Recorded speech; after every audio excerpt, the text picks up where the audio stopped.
Halo, di video kali ini kita akan bahas tentang desentralisasi perusahaan pada PT Citra Mitra Nusantara. Untuk pembahasan lebih lengkapnya dapat disimak video pembahasannya berikut ini.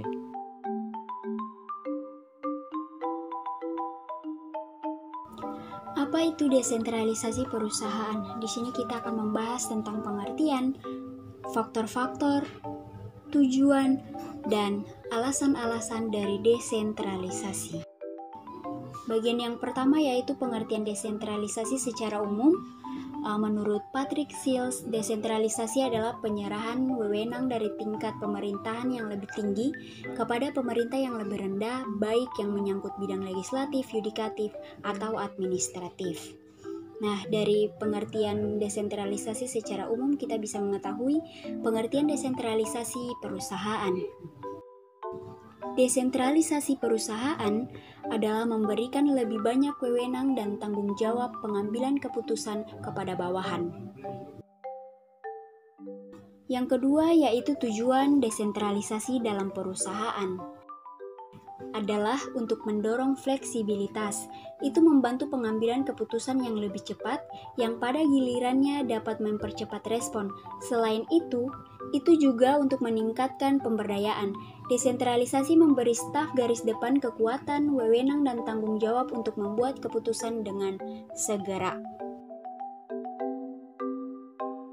Yang ketiga yaitu faktor-faktor yang mempengaruhi desentralisasi. Faktor-faktor di sini terdiri dari 6 faktor, yaitu yang pertama, filsafat manajemen, yang kedua, ukuran dan tingkat pertumbuhan organisasi, yang ketiga, strategi dan lingkungan organisasi, yang keempat, penyebaran geografis organisasi, yang kelima, tersedianya peralatan pengawasan yang efektif, dan yang keenam, yaitu kualitas manajer. Dari faktor-faktor inilah yang membantu organisasi mencapai tujuannya dengan efisien.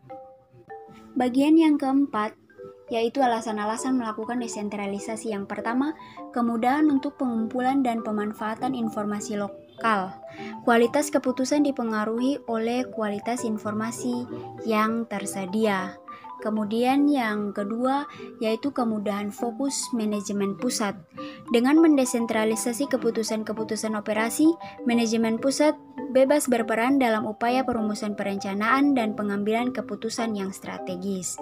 Kemudian yang ketiga yaitu kemudahan melatih dan memotivasi manajer. Organisasi selalu membutuhkan manajer yang terlatih untuk menggantikan posisi manajer pada jenjang yang lebih tinggi. Manajer yang menghasilkan keputusan terbaik adalah manajer yang boleh dipromosikan. Yang keempat yaitu kemudahan untuk meningkatkan daya saing. Pada perusahaan yang terdesentralisasi, margin laba keseluruhan mampu menutupi ketidakefisienan berbagai divisi. Baik, setelah kita membahas desentralisasi secara umum maupun desentralisasi pada konsepnya, kini kita harus membahas desentralisasi bila diterapkan pada sebuah perusahaan. Perusahaan yang akan dibahas kali ini yaitu pada PT Citra Mitra Nusantara. Untuk pembahasan lebih lengkapnya dapat simak video berikut ini. Selanjutnya kita akan membahas mengenai desentralisasi dalam PT Citra Mitra Nusantara. Sistem desentralisasi adalah lawan dari sistem sentralisasi, di mana terjadi pembagian kekuasaan yang jelas antara kantor pusat dengan kantor-kantor operasional cabang. Desentralisasi adalah sistem distribusi tugas, kewajiban, dan kewenangan. Kantor pusat konsentrasi kepada kebijakan utama, dan kantor cabang konsentrasi kepada kebijakan pelaksanaan. Selanjutnya, perusahaan PT Citra Mitra Nusantara saat ini beroperasional dari 4 lokasi, yaitu pertama, kantor pusat atau Gold 8D21 dan Taman Tekno. Kedua, Karawang Bridge Office. Ketiga, Bekasi Bridge Office, dan keempat, Tangerang Bridge Office.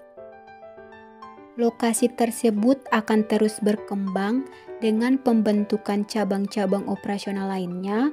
Oleh karena itu, sudah seharusnya memperkenalkan sistem desentralisasi dalam operasional perusahaan secara keseluruhan.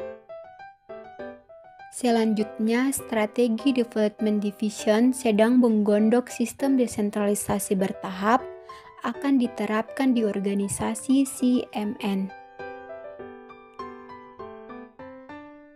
Ini adalah kesempatan baik untuk perusahaan dapat melaju cepat maupun untuk personal karyawan karena akan terbuka posisi potensial yang harus diisi di kantor pusat maupun di kantor cabang. Teman-teman, sekuat apapun organisasi dan sistem, menjadi sia-sia tanpa people yang kuat. Faktor sumber daya manusia tidak pernah lepas dari perilaku sikap, kapasitas, dan kompetensi. Halo, bagaimana dengan pembahasan tadi? Apakah kalian sudah paham mengenai desentralisasi dalam perusahaan? Dari pembahasan tadi, dapat diambil kesimpulan sebagai berikut. Pertama, menerapkan desentralisasi, terdapat banyak kemudahan yang diperoleh dalam perusahaan. Dan yang kedua, dapat membantu operasional perusahaan. Sekian dari pembahasan kami kali ini. Terima kasih. Sampai jumpa.